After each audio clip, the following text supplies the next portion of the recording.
Are we ready to be called in? I'm here outside, so I'm ready to start. I'm the only one out here. So the only thing to just alert everybody to is around 6 o'clock the caterer folks will come in with the meals for us, for all of us staying for Act 46. So, and again, the cheese was such a big hit. I did do cheese again. So if you're not having a meal but you want to have cheese, there you are. The dairy farmer and me encourages you all. So, we don't have anyone visiting, except that perhaps Mark might want to do some welcome introduction. Yeah, I'd like to introduce Kelsey Manwaring, who's a third grade teacher here at Green Street School. She's currently in a leadership program at Keene State College, and she's taking some classes on the budget. Oh, fun to be with us. So she just started this summer. She'll be a great principal someday, and she's going to attend the next few school board meetings to get a sense of this side of the world. Thank you. I'd like to introduce Kelly Diaz, who was also a third grade teacher. Think about third grade teachers. They want to be principals. And the hard work's done. Kelly is, that's right, pre-retirement. She's been pre-retired for 34 years. What the heck wrong with me? So Kelly is getting her master's in leadership at SNHU, and is in a leadership practicum now, just started. So she'll be with us doing this until April 26th. And most importantly, she's a former student. Even more important, she's my neighbor. All right, and then we maybe have one person join us in the audience. You want to introduce yourself? Yeah. Hi, I'm Franz Reichsman. I'm currently the chair of the Finance Committee for Representative Town Meeting here in Brattleboro. So I'm inspecting you all. Or at least trying to learn about the budget, let's put it that way. Excellent, thank you. And I think there was a question that you'd had about the minutes from the December meeting. We apologize that we didn't do very well getting them up. We got them sent off today. The miscommunication that Kim had taken them and thought she'd sent them, but they hadn't gone. It looked like there was a temporary note taker or something. Yeah, Kim gets to do it and try to be a participant as well. So, and I would normally reference you to go see the website with the VCTV, but for some reason they weren't there the last meeting. I don't. We were in Putney, and there were many meetings going on. Putney was kind of like meeting central, so I think there were too many going on. Thank you. So anyway, welcome. I'm assuming you're here for the budget part mainly? Pretty much, yeah. Okay. If you've had any comments or questions, feel free to jump in. Thank you. All right, so then might take a motion. I'm here as a guest. Then introduce yourself. Janice Stockman, I'm the early childhood coordinator. I thought you were here with Deb, but just didn't sit at the table. All right, so then I take a motion to approve the agenda and the minutes and also the warrants. So moved. Second. Any discussion? We're okay with the agenda, the warrants, and the minutes. All in favor? Aye. All right. Administrative reports and communications. Andy, it looks like you're on the end. Okay, well, pass that around. We'll let that speak for itself when it comes to you. If you guys all have something to pass out, you can pass it out at the same time. Sure you take two, because there's no letter in December. It's going to be tricky. We're going to go through directions. I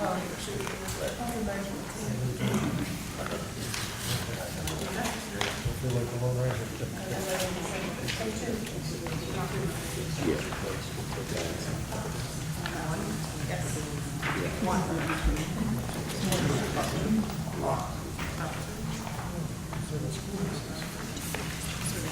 Oh, they're already fully.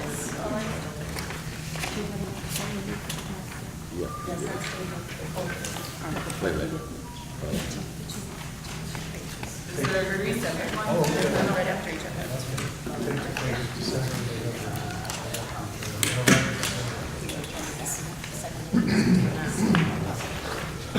Okay, Andy. Okay, so if you would go to the, you can read that at your leisure, it may straight bedtime reading. Got any calls, if you got any questions at that time, just call me. But we don't have your number.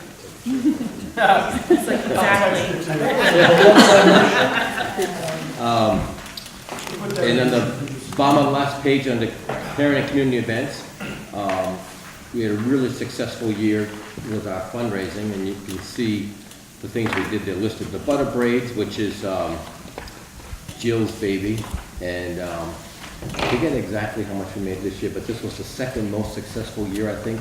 It's over 1,000. What's that? Over 1,000, like Over 1,300 sticks in my head. Yeah, that was a great year. Jill also runs the book fair, which was also very well run. It was great. And the endowment. Okay. She runs the endowment too, Yeah. still. And our basket raffle, which is our major fundraiser, was also very successful. Just want to recognize all the work that Jill and so many parents did to make all those events so successful. And we raised money for winter sports and all of our school field trips. All those funds come from those events. Speaking of winter sports, our first winter sports day of this winter is this Friday. So we have 70 or so students going to Mount Snow, and then other kids are going cross-country skiing, dance, circus arts, and other places in the, sledding and skating as well.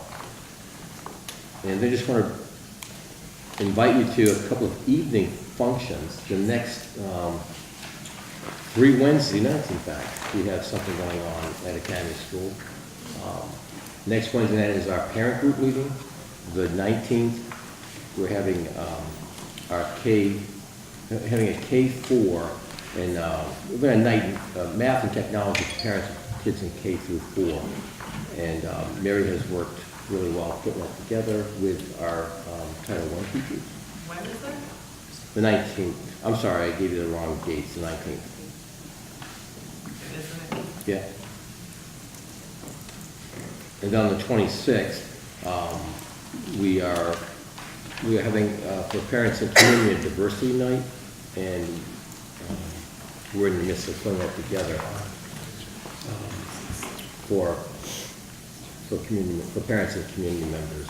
And essentially, they can tell you that event has come about out of concerns for our groups that are most vulnerable in the community. So we're working with parents trying to organize a night that will be the beginning of an ongoing effort to support our most vulnerable groups.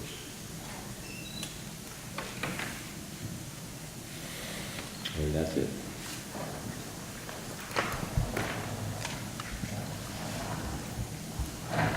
All right, so, Okay. I think everybody has the report. I'll just start at the top with some of the statistics from last November or December meeting. We reported we had made 17 DCF calls for the month of December, leading to January, 7 DCF reports. for the month of January? For the month of December. Our first session, after-school programming, came to an end right before the winter break. So we will be starting up our session 2 next week. We have a ton of really cool activities that we'll be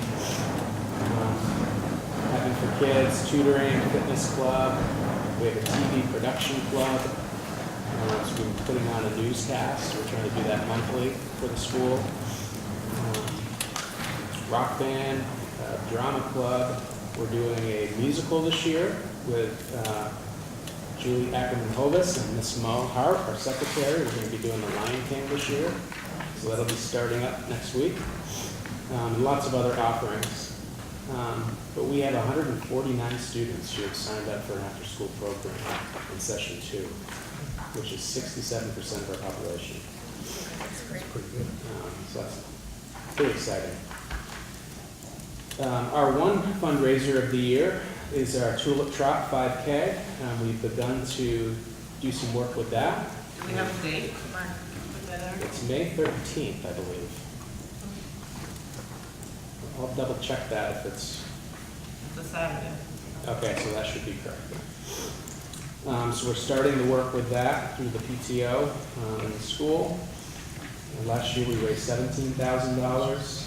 So we're hoping to, again, get around the same figure to support winter sports, field trips, enrichment opportunities.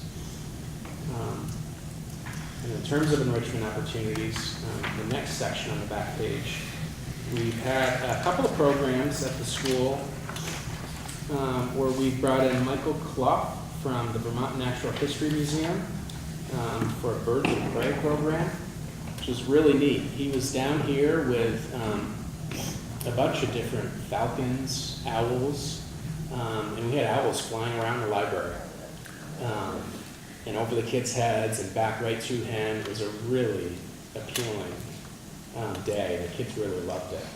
So we're thinking of like this theme of flight. So it's one of the next things we're going to be doing in spring is bringing in a gentleman by the name of Glenn Davidson, and we're going to be doing some kite making. So that's something we'll be doing in the spring. So this is all through that money from the PTO, and kind of thinking of a theme around flight this year, and we'll be doing some more enrichment opportunities with that. Last thing I'd like to point out is we have started doing some community breakfasts. On December 13th, we had K1 families in for breakfast in the gymnasium. Chef Donovan was here, and Cafe Services did a really nice job, had a good turnout. December 19th, we had families from 2nd and 3rd grade come on in. And then our last session will be next Monday, January 9th, grades 4 through 6. Those students and their families will be invited for a breakfast between the hours of 7:30 and 8:30. And again, we're highlighting the food that we serve our children on a daily basis through our breakfast program, and then some new menu options we're going to be featuring in February. We're going to have a question here. You said winter sports smoothly transition paperwork to staff. Is the staff running it instead of the, or are you just the? It's a parent and staff initiative. In fact, tonight in the art room, there's a winter sports chaperone meeting. So it's a combination of mostly parents and then staff. We're kind of going over expectations and what the winter sports days are going to be looking like to help support the chaperones. I think Academy is also kind of a combination this year of staff and parents leading it. That's how it's always done, yeah. And what about Oak Grove? Similar? Staff with some parents.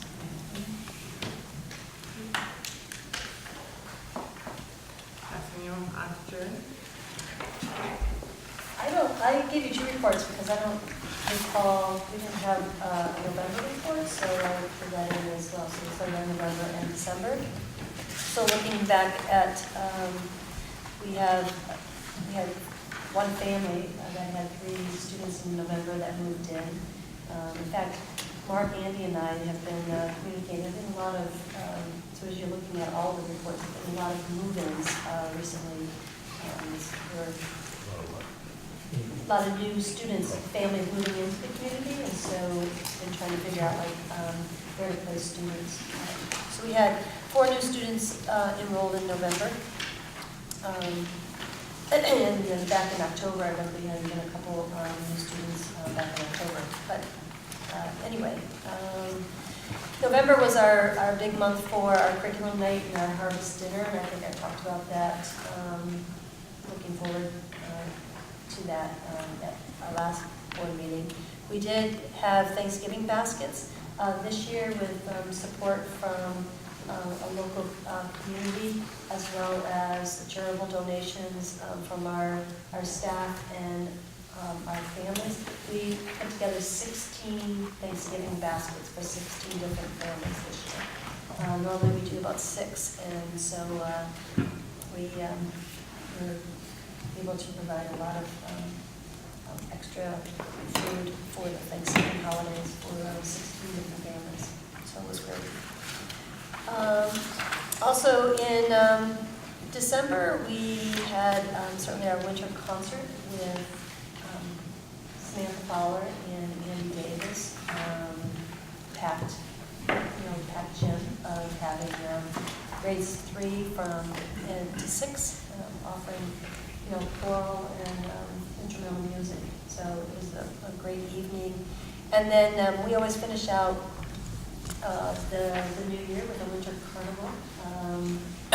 This year we have Peanuts Snoopy theme. Jen Sawyer, who runs our PTO, as well as a lot of parents, worked on a Saturday and did a lot of decorations in terms of making Snoopy doghouse and different carnivals, and Lizzie Rosenberg from the co-op helps to make gingerbread dough. So we had little doggy shaped gingerbread cookies this year, and so it's a big theme, and that's what we do in our half day. So it's a lot of fun for the school. So those are some of the big highlights. As far as I just want to update the board on where we are with SWIFT. Mara Hart from the SWIFT organization met with our leadership team. We met for a whole day in November, and we did some further assessments as far as where we see ourselves being as a school, from aspects of leadership, from MTSS to professional development, to collaboration with the board, with the whole district. So we did some more assessments, and with those assessments then it comes out to what are our needs, and then breaking down into our priorities. So we had a full day of just really, she was fantastic, first of all, because she really helped drive us through a lot of that work. Lyle was with us for a great portion of the day. So from that work then, we're going to be able to move those priorities into our school improvement plan for necessary for the state, and get us on track. Jerry, who was it that was presenting? That's SWIFT. It's an acronym, but SWIFT would probably be easiest so that I don't mess it up on camera as far as what it is. Okay, It's for transformative. Now, who was the person you said that was helping to? Mara Mara. Okay, thank you. Hart, H-A-R-T. Thank you. Do that. And I guess that's it. Jerry, I noticed that he has roof leak discovered over vacation. Oh, you want to talk about that roof leak? Yeah. Sure. Yeah, I got one of those calls while I was away that the roof is leaking Christmas Day, so it's pretty minor. I mean, it's what happens when you have flat roof and you get a lot of snow, and then you have days. In fact, I was expecting some roof leaks over the last couple of days, especially with the rain yesterday, and we're all good. So Greg Frost happened to be in the building, kind of walking through that day. I don't know what his Christmas Day was like. He just told me he needed to get out for a little bit before he goes to school. And, Go to work. and so made the call, on the next day on 26th. They got over, they patched up some roof. So Was it in a hallway or? it was just outside of the gymnasium there. And we had patched up a corner off of the kitchen, so, you know how leaks just find their way. So did they patch this spot and then just now travel to find another leak spot, most likely? Thank you. Before we move to you, Deb, I have one question. So I was just looking at Academy School, we're at 74% free and reduced. Yes. That's a large jump, no? We've been 72 to 74 all school year. I thought it was more like 60 or Last year we were in the 60s, this year 70s, next year 80s, you know. well, we can give a little more. But I think the numbers are up in Brattleboro. The percentages of kids on free and reduced, the percentage of poverty, homes in poverty is increasing. It's reflected in our schools. Deb, taking it down away. So hopefully you got the monthly report. We had a policy council meeting last week. Was it last week or 2 weeks ago? Last week, I think it was. No. Okay, so we'll make sure that that comes to you. We have a robust new policy council that started in their official role last week, and I did a little orientation training for them. And we have a great, for some time we've had some very strong representation from Westminster. And over the last couple of years, those have been sort of the exclusive parent representation. We now have a great group from Canal Street, and we are alternating our meetings between Westminster and Brattleboro, so that we're honoring both of our primary service areas. We have a new community rep, Molly Oglesby, who is from the Noteworthy Supervisory Union. She's the early childhood. I think she's kind of Janice's counterpart to Noteworthy, so that's exciting. And we still have Chad Simmons, who is the Building Bright Futures Regional Coordinator, and Kim. The parents are planning our fiscal year in Head Start, and early Head Start ends February 28th, and they have a pot of money for parent activities. So they're planning some events coming up in January and in February. In January, they're planning a family day at Woodlands Gym.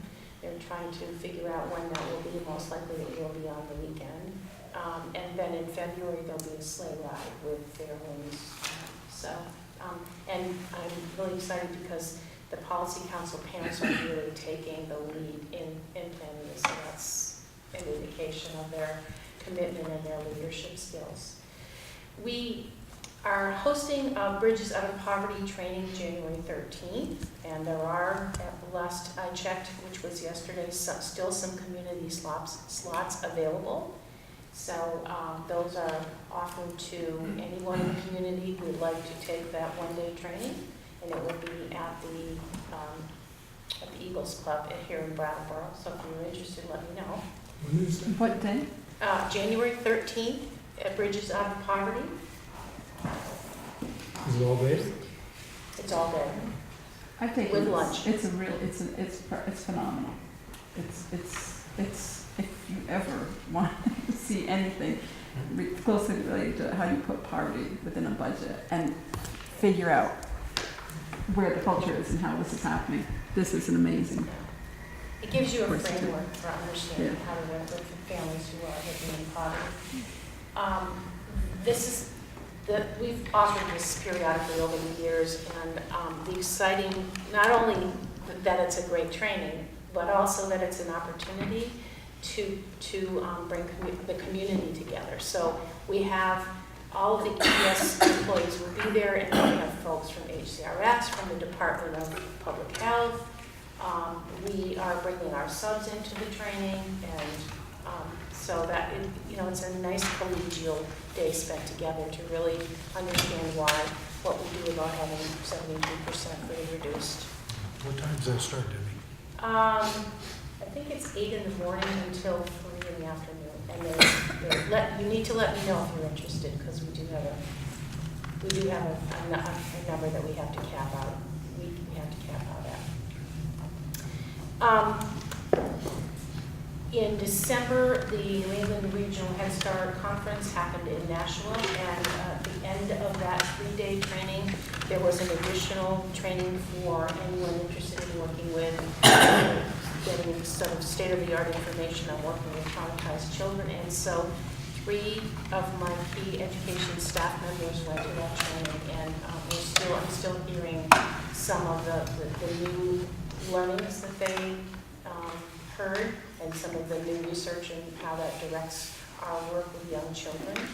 So that's really good news. We also hired finally a mental health early childhood specialist who's a licensed clinician. In the Head Start performance standards, they require that we have a consultant available to us, and that has been a challenge over the years because those folks are few and far between. And we were able to find a person who I had actually worked with in the past.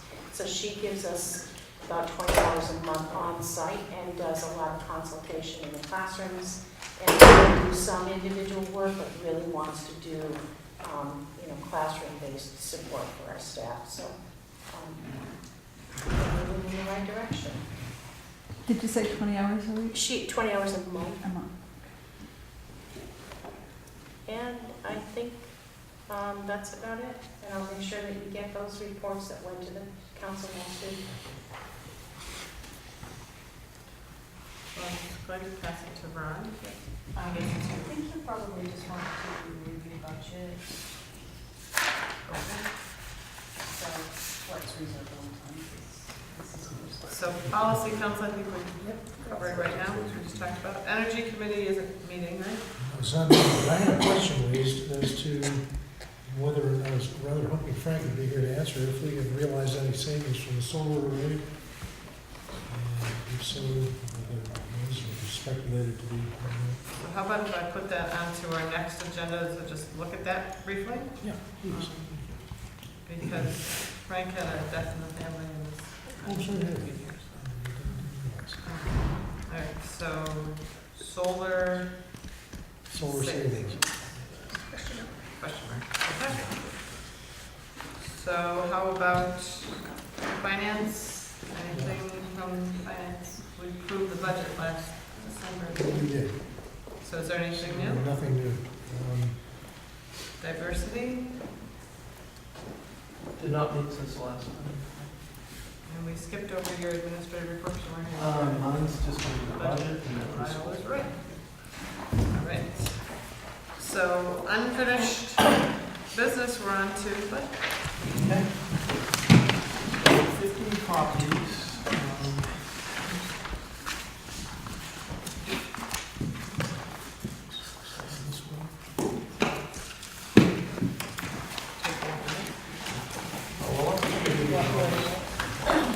We should also have a letter of retirement for Patty McNamara, and 31 years of teaching in the system. So I'll send the letter around. Action on accepting her. She would be retiring from a full-time kindergarten teaching position. So if I could have a motion to accept the contract. So moved. So moved. The second, yes. And any discussion? And thanks, too. Yes. I guess before we all approve that, say aye. All right, so let's go around here. Frank Rucker could not be here tonight. And I know he will be available on this. He to clarify anything that I can't explain. But if you look at the first page, general revenues, essentially we're down 1.7 million because of the special ed not going to Brattleboro Town anymore, it's to the SU, so that has an impact on revenue.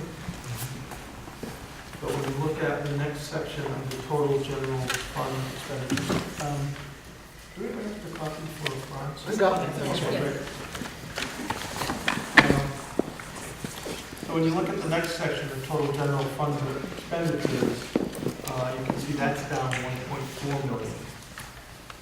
So typically our budget's been 15.9 million, this year it's 14.5. And, you know, as we go through this, we'll talk about all of the aspects of it. Trying to put together general fund balance along with the capital fund balance. The beginning of this past year, we had 664,000 for an ending balance of 906,511. That was June 30th, 2016. On the capital fund, we had a deficit 238, and I think that was related to the academy work that we knew was in deficit. But as you go down to the bottom of those sections, the estimated reserve from this budget would still be 776,511, and with the capital fund of 377,000. So that's in addition, or that's including that? That's additional. So there's one fund, general fund reserve, and then there's also the capital fund. Two separate. Sorry, my additional question was 2016 and 17 are put together, or 17 rolled 16 into it? Showing, just go to your 16, and then you said it's estimated. Yeah, that goes into, So rolled. into the next year. So clarify, so what we're doing here is moving 600, from the 906,000 that we've got left over, Yep. moving 646 into capital. Yes. Okay. Yep. And then deducting the 130 as well. Yep. And I'm going to show you that when we Okay. go through the capital plan. Thanks. Should make a comment. Frank and I spent some time on the phone for the board here, that he asked me to make a decision as a board chair. First I said, well, here's my opinion, but it's all of you that would have to decide. But for the purposes of printing something out for tonight, he asked if I was in favor of moving some of that fund balance to offset, to be able to show the offset of the revenue coming in from that fund balance. And I said yes, and let him do it at his level of comfort, whatever he thought was reasonable to be moving around. And so that's what he's showing in this. Yep. And then I had asked him if he could just bring the computer, and if you didn't like that, he could move it around and we could look on the screen, but then he wasn't able to be with us tonight. So this budget is not, of course, ever set in stone for all of us to approve it, but it makes some assumptions that were based on some direction that I gave him, hopefully that you all would agree with. The idea for me was that we should be not spending all of it, so that we have some reserve still there, but also trying to offset, given that we have our equalized student numbers dropping, Right. trying to offset the impact that would be on the taxpayer. And so he will be able to come and show you that. But those numbers are buried within here, those suppositions. So I just want to make sure you all knew what I had said. I'm not sure I understand it yet, though. I don't think I spoke very clearly. Are So we, I think as we go through the capital plan, it'll be clearer. okay, Yeah. just a quick question. On 906 is what we had, the ending fund balance, and you take away the 230, and we shift 646, and that leaves 260? Is that correct? That we still have in the fund balance? Well, he's showing from this budget, the 776 in general fund and 377 in capital. I don't know how that works. Yeah. I can't explain You're that. taking Yeah. I can show you, 646 I and the can show you negative the numbers in one. the capital plan, it might make more sense as we do that. And also quickly, just in the broader sense, I'm not sure, Joe, what exactly that meant, but I know we promised that we were gonna spend, we had got an additional 400,000 plus a few hundred thousand we had in reserve to go toward the boiler, as opposed to financing a lot of that. And so I just want, how much is left after we do that to either offset or offset taxes or use for some other thing? It was my impression that the line that says budgeted addition to reserve / capital the money, the 646 did not come out of the general fund. It came out of this coming year's budget. That's the only It thing. came out of that the I capital can fund, add. yeah. Yeah, okay. And the reason it has reserve / capital is it into the capital fund. Nothing goes out of the general fund. I think you're right. I think the question that you asked earlier, David, that it switched from one account to the other, it did. So it's not going from general fund reserve to capital fund? You get two separate accounts. So we're spending general fund reserve on the boiler? That question, honestly, I can't answer at all because that wasn't part of our discussion. So Right. Again, what you let's can- go through the capital Okay. fund when we get there, Okay. and then it'll be clearer. Before we do that, the second page is the 3-year tax impact page. You're all familiar with that. As Jill mentioned, line 15, the equalized pupil number is significantly down. And part of that is, and I think we knew this last year, that they overstated the Act 166 preschool numbers last year. Because if you go back 1 year, 2014, in the previous budget, which I think you have a copy of, the one that Frank first gave you, those figures are pretty close to 780. Then we went to 805 to 821. We had the big bump because of the preschool additional numbers. But, the state overstated those numbers, and so now this year it leaves us in a tougher spot with the lower How equalized did they pupil. overstate the numbers? We asked that question last year, and they said, no, they just included them, and they never had before. Well, what they're doing this year is a whole different formula, and it's causing problems throughout the state. And again, Frank will need to explain that to you. So to supplement that, that was part of my conversation with Frank as well, because he was not able to be with us at the November meeting since he was in with you, Mark, with the finance for the That's right. supervisory meeting. And I said, warned him that we would want to grill him on that at our next meeting. And so he was going to explain that again, I couldn't be here tonight. But he assured me that he's been in several conversations with the state to try to sort out exactly where this discrepancy comes from, because it seems very large of a difference from 1 year to another, and our numbers, actual student numbers, don't seem that different. So he had gone back and forth with them several times because Frank was having a hard time understanding it too. And part of it, he thinks, might have to do with phantom student numbers, but yet my recollection here for us is that we haven't had phantom student numbers. It's a different formula. So he was trying to dig further. Yeah, I mean, He's here, I'm sure he'll. he's had several conversations with Brad James. He knows what Brad's doing, he can explain it. But that's what we're left with. And the bottom line was really that it's, the December meeting, Ron, from your comments, I had the hope that it was going to be changed and reflect differently, but when I talked to Frank at the end of December, there was no longer any hope Right. in Frank's outlook comments. This was the number that we're going to have to play with. Yep. So let's continue to line 29, tax impact just from this budget, for 157 to 168. Line 29, prorated local tax rate. So that in a sense seems pretty high, 11 cents.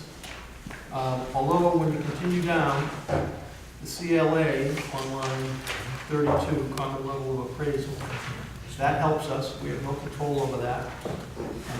Anybody that's in a master's program about budgeting, it's unique to Vermont.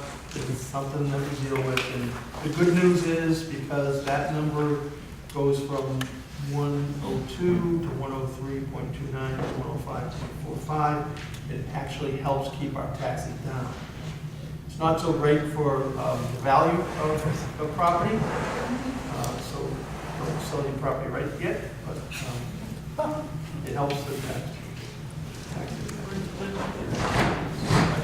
Now, the last section is a new section from the thing that he had given you last time, and this incorporates the VUHS tax budget in here with the tax impact. So it's a combined Brattleboro tax impact. Your town budget along with the VUHS budget. And the good news there is your combined tax rate, which the average Brattleboro taxpayer is going to pay, goes down from 162 to 161. So in the big scheme of things, your budget with the Brattleboro Union budget has a lower tax rate, but, you know, it's kind of a level tax rate. And that's after they absorb the special ed. Yep, yep, and your assessment to special ed, so that's good news. So, and he's applied your reserve to create this. And again, I'll let him explain that in more detail, but I think on its face, we're in a good position, I think, in terms of the net impact to the taxpayer and the programs that we're funding.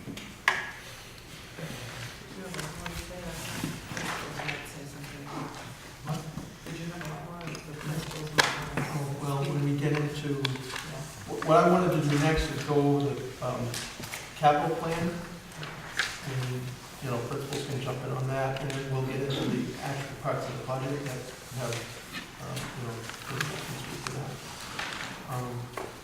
Just while we're on this, before we go to capital plan, I know, David, you had a couple of questions, and one of your questions related to the revenue expenditures breakdown for the preschool program. We get no revenue for preschool, and in terms of the expenditure, so the calculation is we have 70 preschool students, including triple E, EES, and the private providers. So that's 580,000 divided by 170 gives us a per pupil cost of 6,800. And the good thing is when we look at line 16 on this page that we just gone, where our per pupil expenditures for a full-time equivalent is $16,000, almost $17,000. The fact that our preschool number is 6,800 is a real benefit, because not only do we get the benefit of those 170 numbers, but it's not going over the expenditure that would be our average expenditure. I guess I didn't ask the question specifically enough. I was looking more for basically the program budget for the preschool we're talking about for Oak Grove. I'm going to show you. Great. All right, so let's get into the capital plan. Page 105. So the first one is Green Street. So highlight FY18. You see the boilers for 946. And I don't know if I can just get the details. 2 units. I don't know if You want me to read 2 that? units, one original converted from coal and one from 1978 oil. There's an exercise program. Steam. So that's the major renovation there. There's $30,000 for a retaining wall. So the total for Green Street would be $976,000. In order to look at this, there's a couple of pages that I had to look towards. There's a finance loan of $350,000 finance loan. There's a fund balance capital reserve of $30,000 that we applied. There's the general operating fund of $596. That's what's found in your local budget for this project. And then there's a grant offset, wood energy grant. We've got a commitment of $100,000. Frank feels like 145 is probably what we're actually going to receive. So if you look at 2 pages, it's page 8 and 14.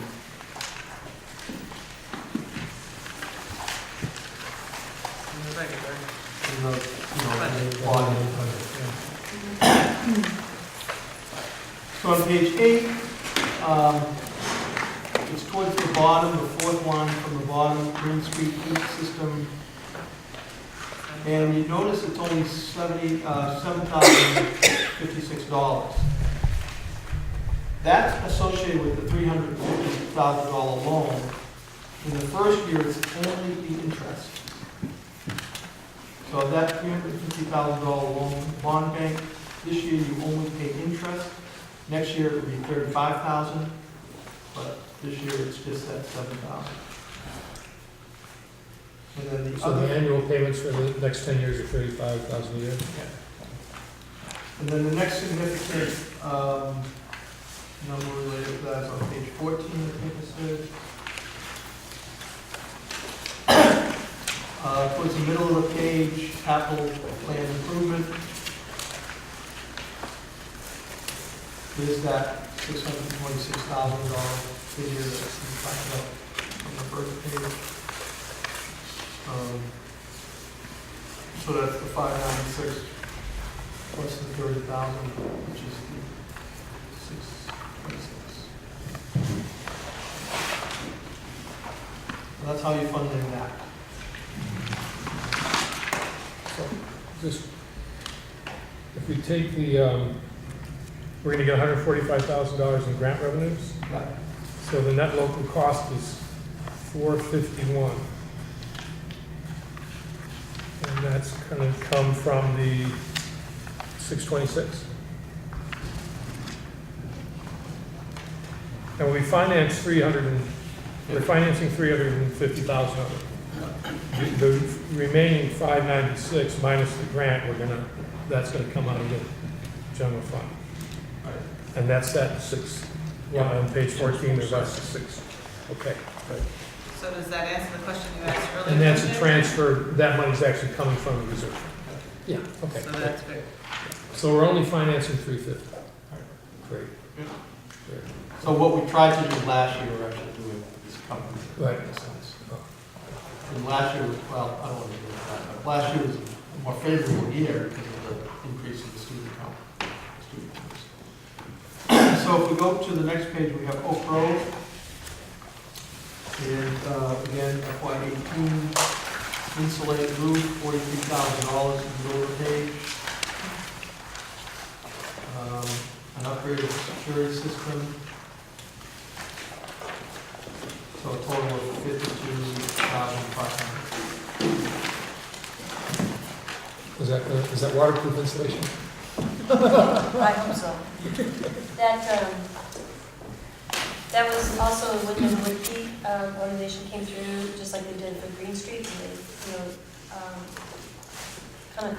they went through and gave reports as to how to, conserve heat and what projects, and so when I sat with Frank, we kind of prioritized projects and decided that it was really about more around our envelopes. We have a fairly new boiler, even though they're talking about converting it, but we really need to kind of, try to insulate the envelope and then. So that's where that comes from. And so then there are a few others as you move on, sorry. That all of those prices are coming from that William Heat Energy product. So then the next page, 3 of 5, is with the academy plans. So fire panel replacement, 35,000. Window systems, 45,000. Notice the renovation for the modular replacement is put off a year to 2019, 640,000. We talked about renovating that along with classroom space and potential preschool. And since we're looking at Oak Grove as the initial classroom, we feel like we need to put that off as That's going to be a replacement, that's going to be a brick mold replacement as opposed to another. Yeah, I think It's pretty much what we're renovating to death. Yeah. So we probably have like a hallway so that no kids wouldn't be going outside anymore. Right, we talked about a canopy of some sort from that, what we call the playground door, that's closest to the present day White House. Making this, closing something like a canopy or something that would, or a breezeway that would give access and would be covered. It could also be covered in enclosed with the panels for the weather. So I can't hear you now? With panels, it can be a covered breezeway, with breeze blowing through. In the winter, you could conceivably have removable panels on the side to keep out the weather. So it may not be the same temperature as either the module or the building, but it would be relatively. So we're gonna have to architectural study through all that. We're gonna let the professionals. I'm trying to think my history. Mark and I can handle it. So if I look at the. Like that ups the 640,000. Yeah. Oh, So marginally. let's get back to FY18, so the total is 110,000. We'll see that within the budget as we go through those points. What happened at Academy with the boiler system that we put in, needed to have some new controls or something? Has that been done? Yeah. Yeah, it's been done during the course of this school year, really. Those are the controls. I just remember being shown. Then for other properties, SB Hill Powers House, Canal Street, again, FY. Review annual repair, minor Looks like improvement to asphalt bell shingles. towers. Seems like enough. No, no, this one right here. Right in that one. Yeah. Review annual repair, major improvements There's to bell nothing for, towers. there's Yeah, nothing there's for nothing FY, about it. there's nothing for You know, Yeah, the retaining wall is somewhere else. Right. it's part of Green Street. The retaining wall that separates Green Street from downtown. Yeah, we're actually gonna see more of this within the regular budget. All right, I'm gonna skip into the remaining part of the budget, which is this section, starting on page 1 is the district wide. So budget detail, expenditure, school program budget? Yep. And I think we went through this briefly at the last meeting. I'm just gonna pick out sections that I think are significant in terms of the impact to this budget. And so on page 2 at the top, this is this question about preschool numbers. So for the general fund support, EES, for years we had a $50,000 fund, and last year we increased that because of the number of students. So that's gone from 217 to 18,000, not a huge change. But that's reflected in those additional numbers that we talked about. And that's used to pull up the salary for the teachers? Some? And does it count towards income? I believe it must. This is Act 166 money. Yeah. If we use it in the program, we can count it. I'm sorry? If we use it correctly to fund the program, we can use it. So we increased last year. Actually, I should say that the Act 166 money, it's being challenged at the state and federal level because they're giving us mixed messages about whether or not we can count as income.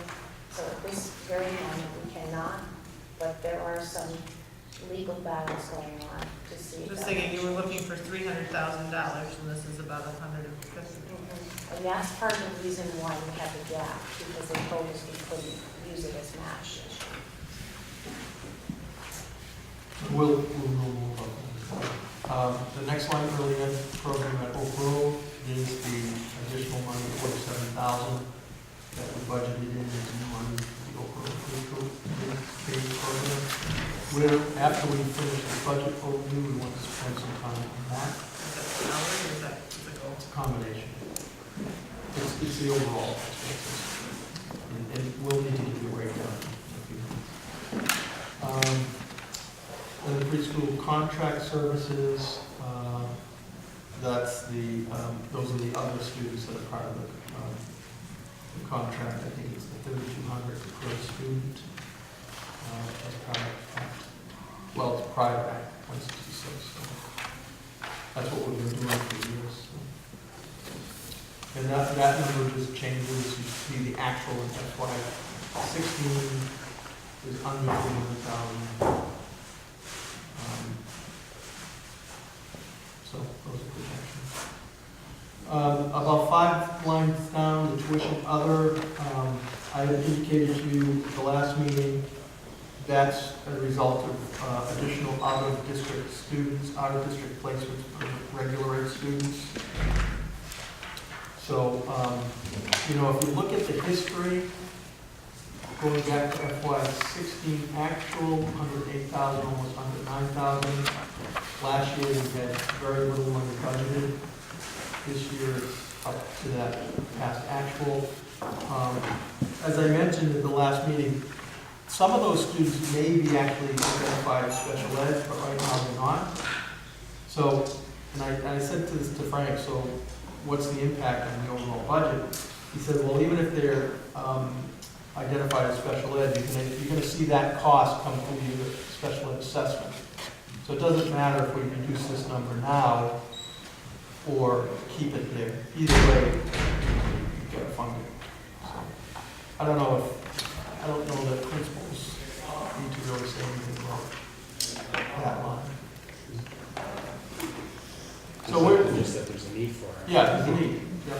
And in the past, there hasn't been a need. So, I want to get down to page 3 where we have itinerant salaries. Again, this is still district-wide. You see a big drop of almost $200,000 there. And that is the itinerant salaries, phys ed and phys ed art, that have been moved to the individual budgets. So in the past, we just funded them through the district, and now we're associating them with actual, so it's art and PE. So as we get into the individual school budgets, you'll see a bump on the staffing. $200,000 decrease. Do you know if the total is around? What's that? Do you know if the total is around the same? In some cases, it might be a little less with the turnover. I mean, the total amongst the 3 schools. If you add all 3 of them up. For itinerant staff? Yeah, is it the same number essentially, but it's just spread out? No, it's more academy, a little less at Green Street, less at Pro. It's proportional. Yeah, I understand that. So I'm saying, but there's not any increase. No. It's just taking what we currently have and distributing it. Well, and then this is sort of not really relevant to us, but in the middle of that section, the Vermont Municipal Retirement, the 1,097, is that What page are you on? I'm on page 3, 1125, 240, 1,097. Underneath the number. Yeah. Is that the new fee that they added for when we hire a new teacher, we have to send $1,000 to the? I don't know. I suspect It shows up a few times through here, and that's new, and I'm just wondering if that's where it's showing up. Probably. Thanks. Except Vermont Municipal is usually not professional staff. It's not, yeah. It was $1,000 the first year and it went up slightly, so to me, It sounds might like. be, we can check on that. So turning the page on page 4 at the top, first line, county salary, an additional $56,000, that's reflective of higher salary for the social workers position. And that's offset with everything. Yeah, there's an offset with some staffing, and I think, I'm not sure if any of the title money is going to that as well. But that fully funds that social worker position. What fully funds it? That line? $56,000. Oh, I see. We're fully, yeah. Yeah, So- 278 is the council. So there's no grant associated with that? No, we had the school improvement grant that ended, so. So we started that position with a grant, Yeah. and now we're taking on that position Yeah. and adjusting it. The next few pages I've already reviewed with you in the past. Page 6, the SU assessment, just in terms of professional staff, this is not special ed, in the middle where it says office of superintendent, that's up 1.5%.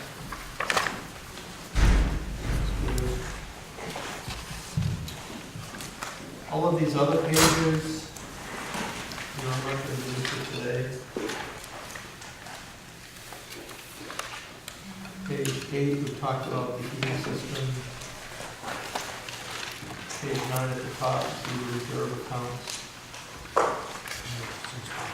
Well, we're on page, at 8, the debt service, all the way at the bottom. So that indicates we're pretty much done with all the debts that we had are paid off. So the only thing we're gonna have is the interest this year and then 35 going forward. That's an improvement. So we build a White House. Until we build the White House. The White House. Page 9, towards the two-thirds down, special ed assessment. That's the 1.4 million. Taken out.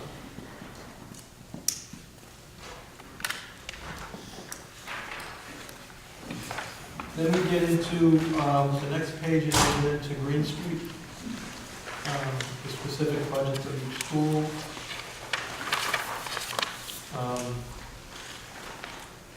So that's page 10. So like the first line, teacher salaries, you see an increase of 6.93. That's not contractual increase. Again, that's part of the itinerant staff. We added to the regular staff. You'll see that along with in every individual budget we go through in the cabinet as well.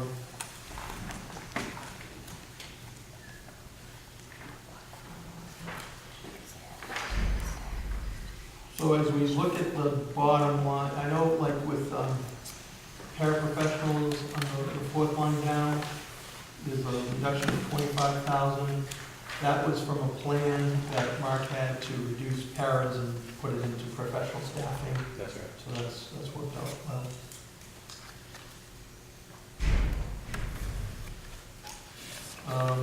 The bottom of page 11, again, from a previous grant for technology integration specialist. That's funded $25,575 at Green Street, and then there's a proportion of that at Oak Grove. It's a full-time position, right?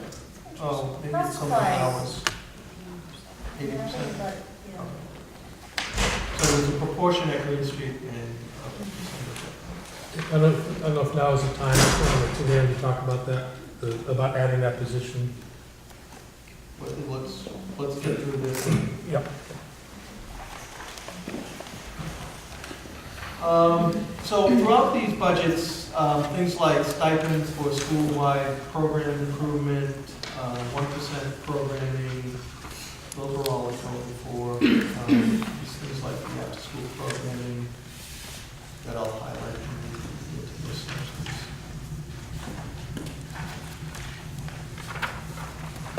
Like on the top of page 15,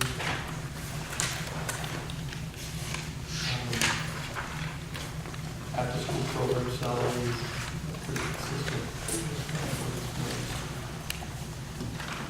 There's on 12, there's a pretty, what is it? The computer, 1127 computers, that's a pretty significant increase there. It's mostly in supplies and maintenance. What page are you on? On 12, Well, if you go to 11, at the bottom of 11, 25,000. so most of it's that staff. Yes, it's staffing, it's not Okay. like Right. the supplies and everything. I had some confusion there. On the bottom of 15, special ed, there's 115,526 taken out. Those are the special ed paras that are being assigned to the SU, funded through the SU. So again, it helps your budget. Is that? Comes through the assessment. Yeah. But we pay for an assessment. Yeah. So I just wanted, it's not like you're cutting those positions, they're just being funded. And the after-school programming is actually quite a bit down, 15, from the actual. Yeah, but you know, it's funny, it's between tutoring and after-school program salaries and stipends, there were some questions, where you look at particular line items, and then Frank and I added them all up and they're consistent.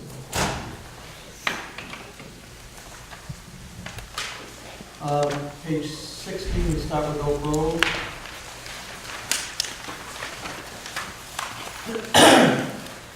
Again, teacher salaries, you see 45,000, 11% higher, but again, that's the art and the PE added. So it's not reflective of, that's not what the average increase is. You know, what you can do is you can take that 45,000 along with the Green Street number and the Academy number, take it off the $200,000 district-wide reduction, and you get a sense of what the actual increase is.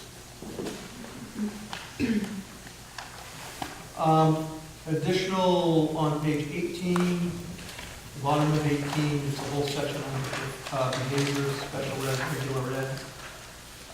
So at Oak Grove, there's the interest in having behavioral specialists that is not just special ed, and so that's in your regular ed funding. So that additional 18,505 is reflected in regular ed paras.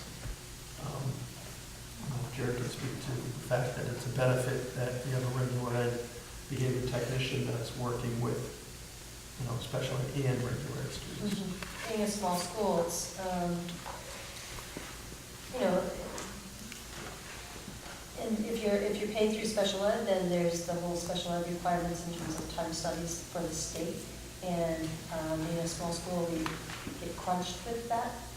So our STEP program is kind of, we look at our overall staffing, and some of it is coming out of special ed.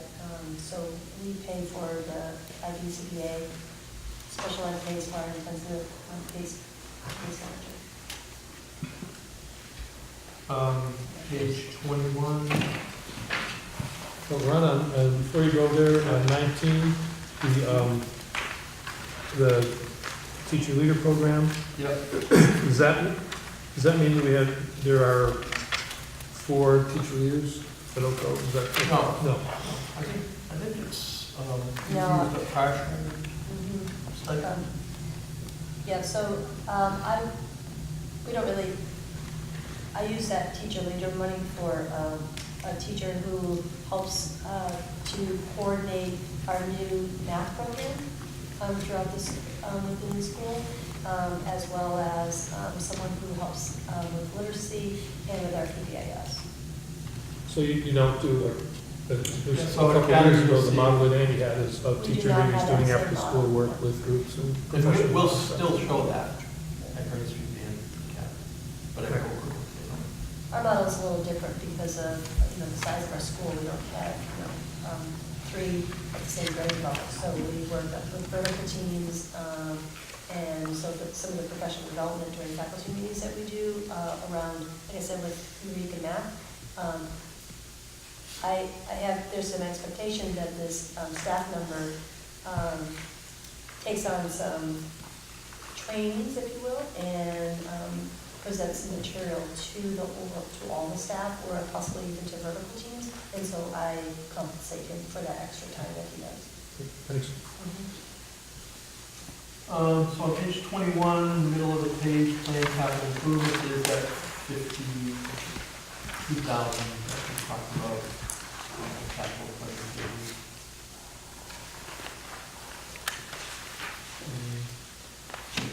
So in the sense of time, I'm going to just keep moving here.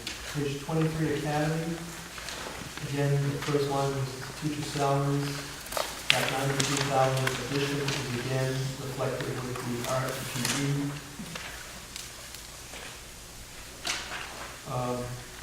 About 4 or 5 lines down, stipends for school-wide program improvements.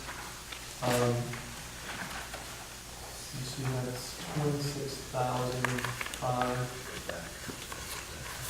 If you match that with page 25, jumping around here. It's important to see this. The teacher leader right in the middle of the page, it's down 13,000. But between these other accounts, that figure, along with this remaining 12,000, it's essentially funding for those teacher leader positions. And then there was a data coach that was funded, most of the money through Title II federal monies. So as you look at some of this, it reflects where it was billed, and sometimes it's confusing because you think, oh geez, I'm losing all this teacher leader stipend money. It's not, it's in there. I say that for principals more than anyone else. Page 27, middle of the page, below middle, capital plan improvement bid, 510,000. That we already talked about.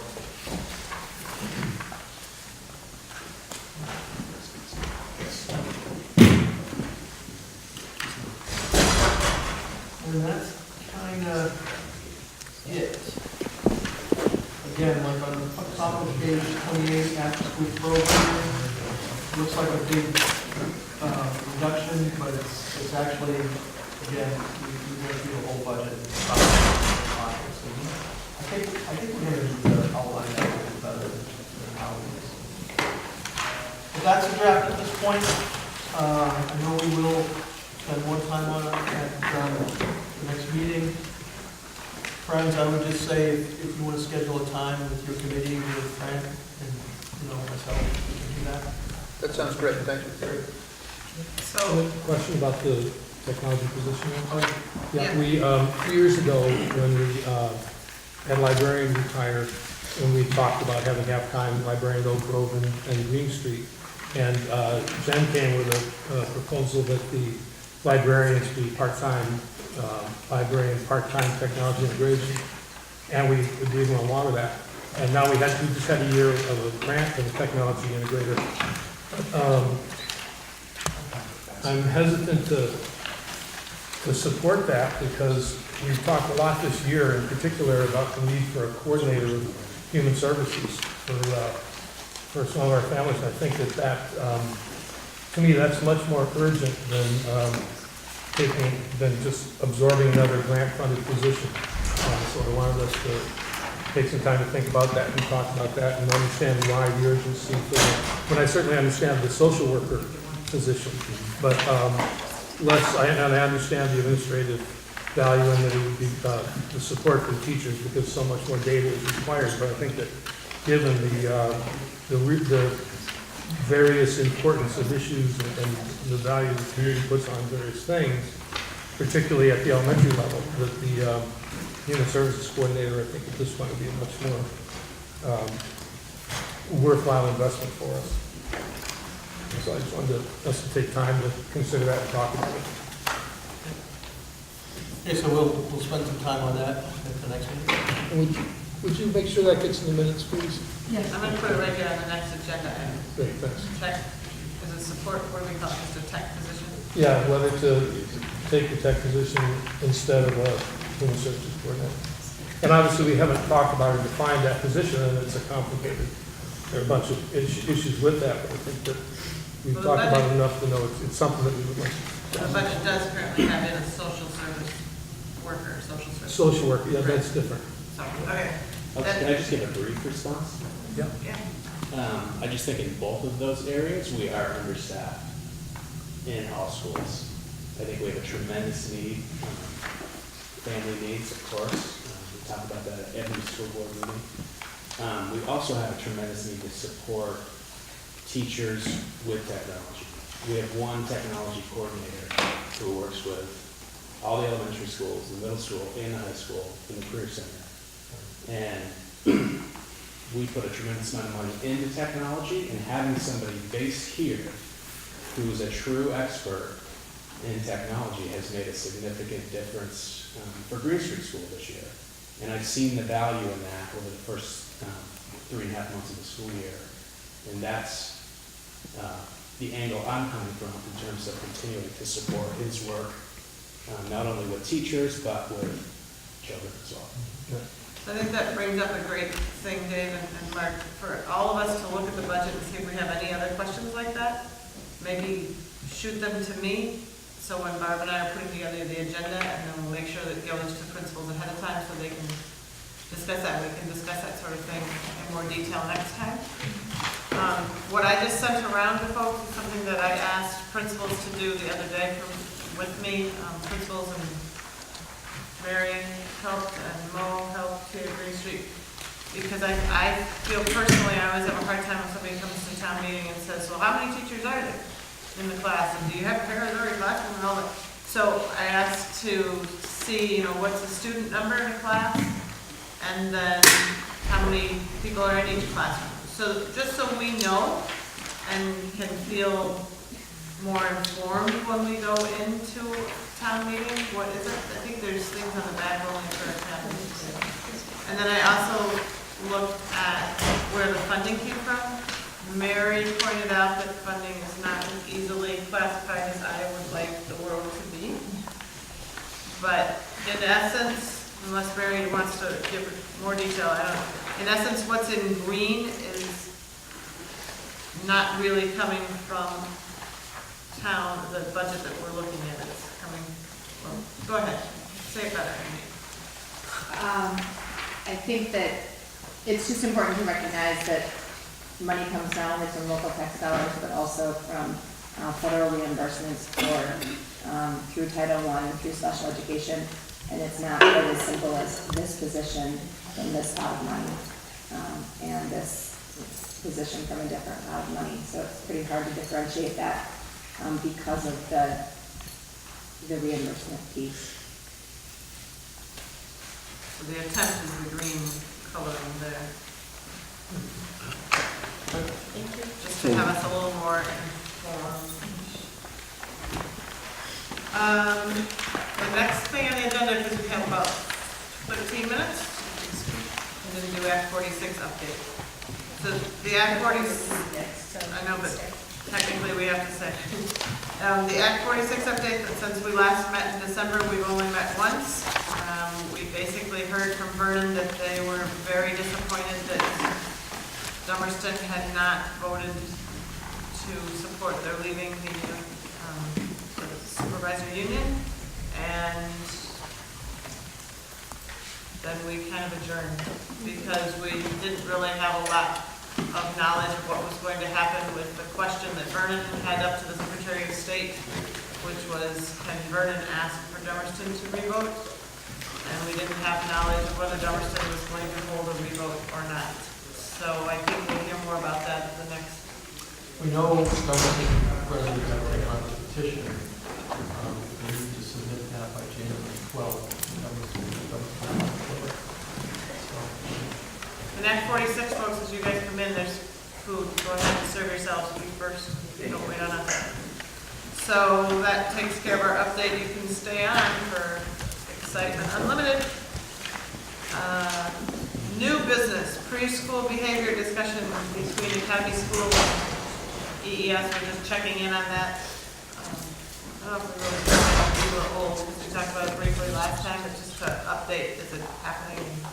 We're doing some cross-visitation at this point and having conversations, so. Sorry, Doug, could you say that We're again? doing cross-visitation, so EES staff have actually visited the kindergarten classroom, and there's follow-up conversations that we're having and then doing the reverse. I assume we're talking about the behavior of the preschool kids? We were talking about having the teachers trained the same way, so that the programs that we're working in the school were trying to be applied to the preschool teachers as well. Right? We're looking at the STEP program and whether that's something that would fit into the preschool environment.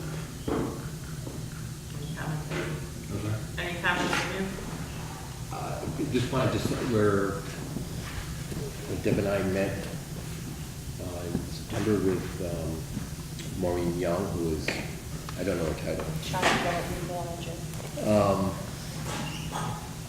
To discuss STEP.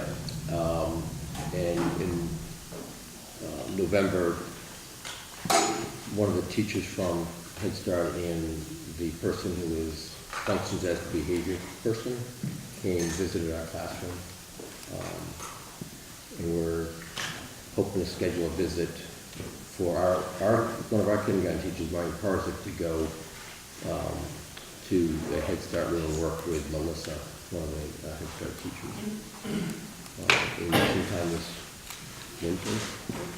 I was just emptying my inbox, and there was an email from Margaret Atkinson after we had that first early ed hearing, and one of the things that she asked us, encouraged us to do is exactly that. To have those teachers going back and forth and there's a sense of what they all need. Great work. The next agenda item was Oak Grove Kindergarten. Do we have a little more? Yeah, so what I'd like to do is provide an overview, and then Lyle, Jerry, and Deb have more in-depth part to this. Yeah, I think mine will be pretty quick. The concept is a blended classroom with, let's say, 7 EES students along with 8 non-EES students, so a total of 15 students in a pre-K classroom. Oak Grove has great facilities and space that they can talk about. The concept to fund this, you saw in your budget, $47,000. The concept is a shared staffing funding for the teacher and also the paraeducator. And if there's a step para, which it seems like there should be, that would come through the SU funding. There needs to be playground improvement upgrades. And we feel like there's going to be grant money, federal grant money that would support the paraeducator and the program playground improvements. So we're not quite sure of the cost of that yet. But the nice thing is, again, if you add these students into the program, the transition issues are so much more improved. A blended classroom is really important. A pre-K teacher that's funded through our salary as opposed to a lesser salary. So there's a lot of benefits. We're having the same discussion in Guilford to have a pre-K program, a blended program there. Our goal, I think, is that, we're successful this coming year, and then Academy and possibly Green Street would also have pre-K blended programs. We get all that on one piece of paper, sort of a program budget for the. Yeah, I mean, I have. Once you have the grant information. For the next meeting, we will. Okay. And, So I'll put that on too. We'll have an update on that for the next meeting. Yep. Do you want to? So we've talked specifically about room location. Jerry took Deb and I around the school and looked at the specific location of where the pre-K would be, talked about the room design, of course, as Ron just said, budgeting, looked specifically at the outdoor space, the play structures, where a fence might be needed, talked specifically about meals. I guess Head Start has some specific requirements around meals, and we felt like we could accommodate that. Okay. And then access to services, special ed, we talked about bringing Janice into the conversation at this point because we need some EEE services.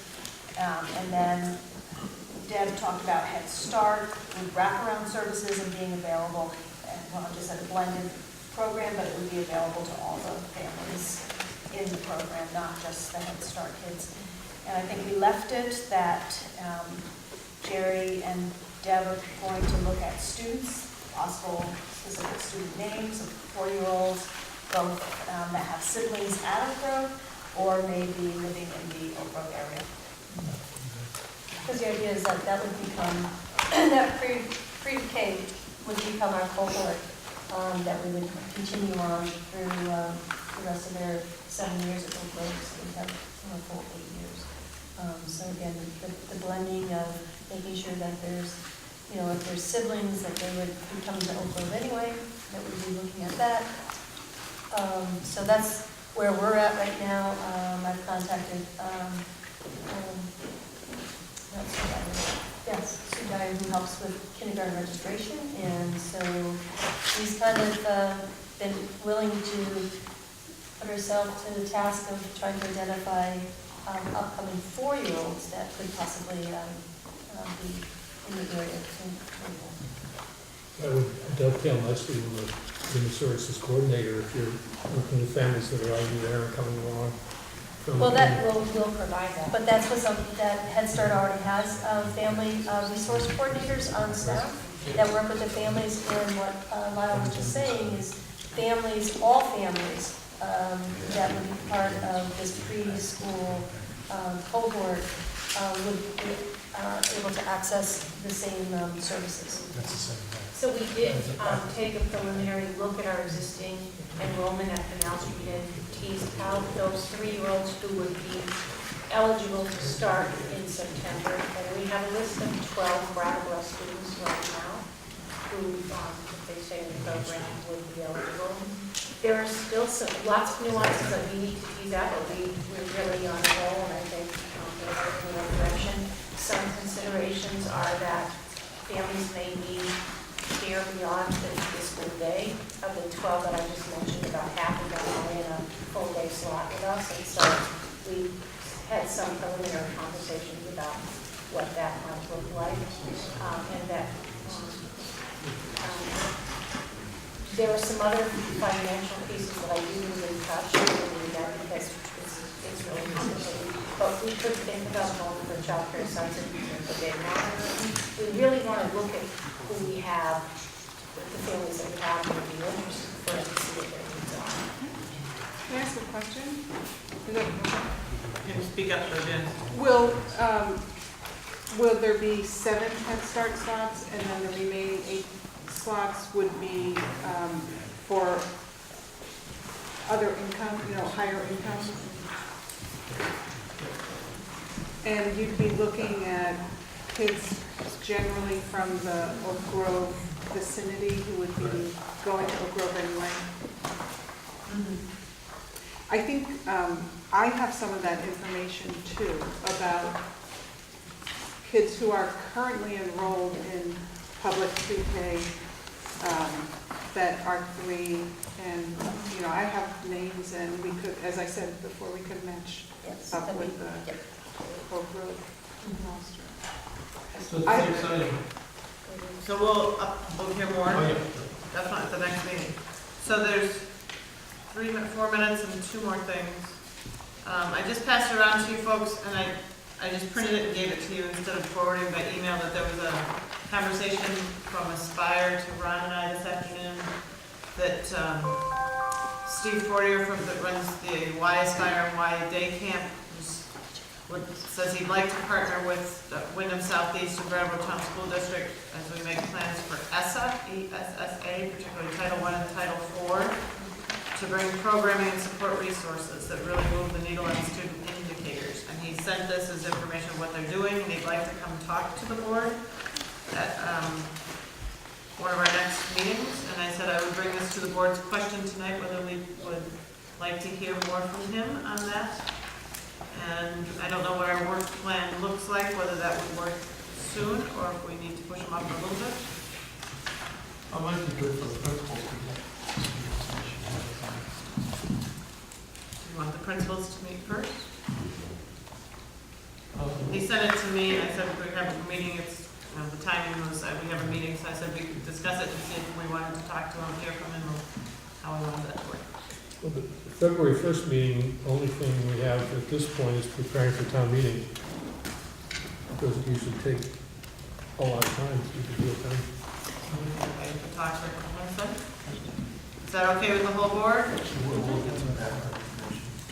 February 1st, so that's for your reading, and then there was a letter here, this is under other, but I just wanted to hear back from the principals and Ron and whatever that was in the comment, was also in the reformer from Bethany Weiss. These. I don't know if you've all read this, but Ron, maybe you're familiar with this? She's works. I'm not familiar with that, I'm familiar with the concern. You want to respond to it? No. Not here. Well, I need a chance to meet with them. well, just so now it's brought up, but I mean, the letter essentially says that the WSESU won't work with, excludes St. Michael's School from our free food and that we've not responded to their questions and trying to work with them. So as a board member, I'm trying to respond. We're definitely going to. We're working with them, so that's all I can say about that. There's federal guidelines that we have to follow. We're following those. Can you give us an update later on? Yeah, I mean, sure. the Feast family has, been in the community for ages. If there's a concern, there's probably something to it. I'd just like to be able to respond when we hear about it, because people Yeah. ask me about that. Jill, when was that dated? I don't have. This was in, I tore it out without the date. This was in the latest common, but they didn't do one before that, so sometime in December. All right, Thank you. December was the last one. So, you're Just so you working know, with the- them, and we'll hear more from you in the next meeting. Thank you for the amendment.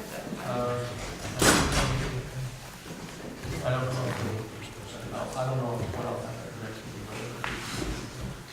meeting. Just so you know, that their lunches are prepared by Cafe Services in the kitchen at Academy School and satellite out to them. Right, I think that's the point, is as long as it's being prepared and it's part of that, why can they not be a part of Universal meals? the universal meals that we have for our children? Oh. That's. Yeah, the federal guidelines, qualifications.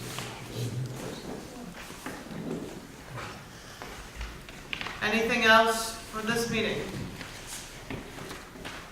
If not, when is our next meeting? 18. And where? Here again, right? Okay. Make a motion to adjourn this meeting? Second. We're in time. Second, any discussion? All in favor? All right. Switching on to Act 46.